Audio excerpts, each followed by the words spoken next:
Well, hello everybody, Kris here, and I have been promising for some time to show you the insides of some of my paint journals. This is the outside of one that originally looked like this. I really have liked this particular brand, which I've purchased a number of times, Arteza, and I found them on Amazon. And it's a thick paper. This is like a heavy paper, which is really good for water media. There's a little pocket at the end. It has a little strap. So I take these and I turn them into my paint journals, and that means that the outside sometimes gets a little painty or decorated too. This one I started in September of 2021. I can't believe it.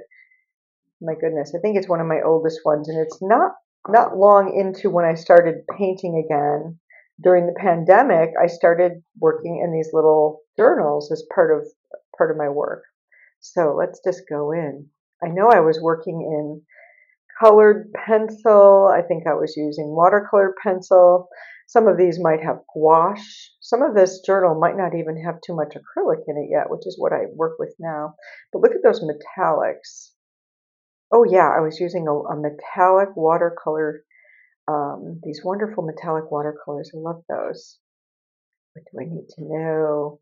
What do I need to try? What do I need to accept? I was just starting to play with different kinds of imagery. I cannot do it alone. What do I need to do? My goodness, well, all those questions I was asking myself. Good questions for a pandemic. Air conditioning in my car. I was driving and I was listening to Snack Turner. This was when I still lived in Los Angeles. Interesting. Ooh, this is a piece that just sitting in my studio playing. I think I was writing and then just painting over what I was writing. And again, lots of colored pencil, little drawings. Oh, my journals look so similar and so different now because I use such different materials. Those metallic watercolors are so fun. Yeah, I do believe this side is gouache, the blue. I just really like this surface that gouache creates. And then it's got some of the metallic watercolor mixed in. Wow. Nice. Oh yeah, and I was experimenting with different kinds of finishes because gouache is so transient. It's water-based. You can't really paint, a varnish on top of it. You could spray it, but you can also use something called Dorland's wax paste medium, and you can rub that into it. It's kind of more of an oil or wax based, and it will protect and cover a gouache surface. So I learned that back when I was working much more in gouache. These are fun.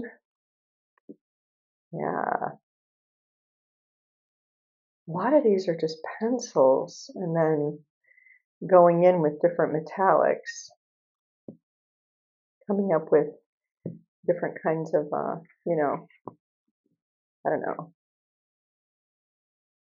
collections of things, putting different images and ideas and colors together. A friend of mine did this one. He was coming over to paint with me. Oh, that was when I was in Portland. So we were in Portland by the time I did this.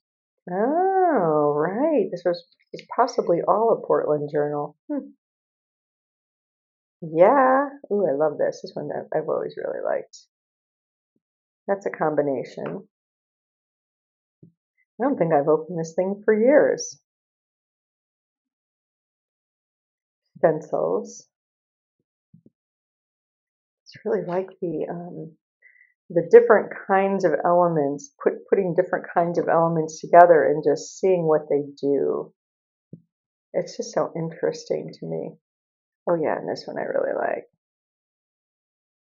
I like the energy of this one.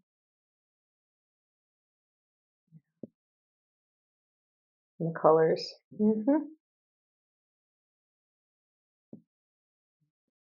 Oh yeah, that one too. It's just so inspiring to be able to go back and look at some of these. And then, oh, we went to a great Frida and Diego show at the Portland Art Museum, and I was inspired and took some notes. And then I did some one-line drawings of my husband without looking at him. Just that exercise where you look at someone, but you're not looking at your drawing. You're not looking down at what you're doing, and then just, making what you think is the drawing. And then I wanted to do portraits. I had all these things about friends' portraits, past life portraits. How fun. I mean, I still think that's a good idea.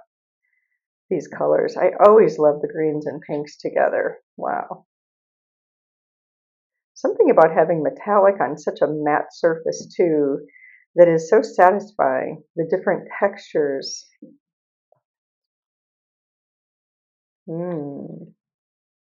I have been inspired by these journals, and I know that they've really helped me create some images in my work too. They've helped me find different sorts of elements in my paintings. They're necessary to the overall creating of art. I mean, just much like people just have a sketchbook with a pencil or those kinds of media. And here I was playing with the different kinds of colored pencils, figuring out what colors I wanted to have. That's always satisfying too, really fun. Yeah.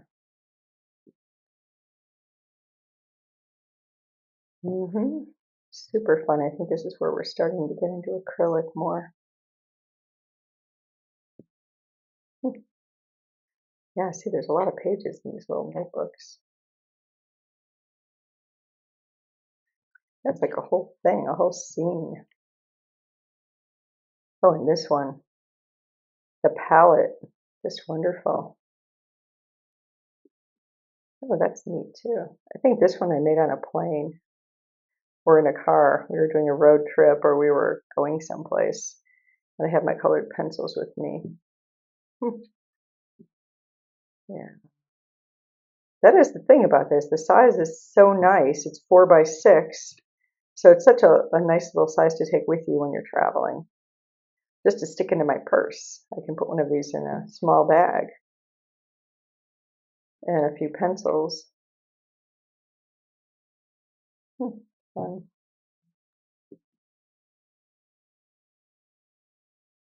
The different people, the different beings that show up. There's one doing something sideways view, doing something here.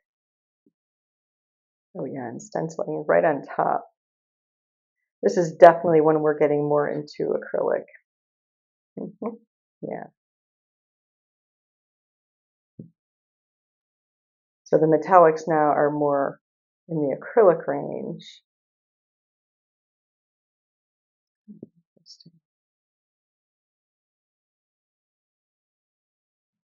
Nice.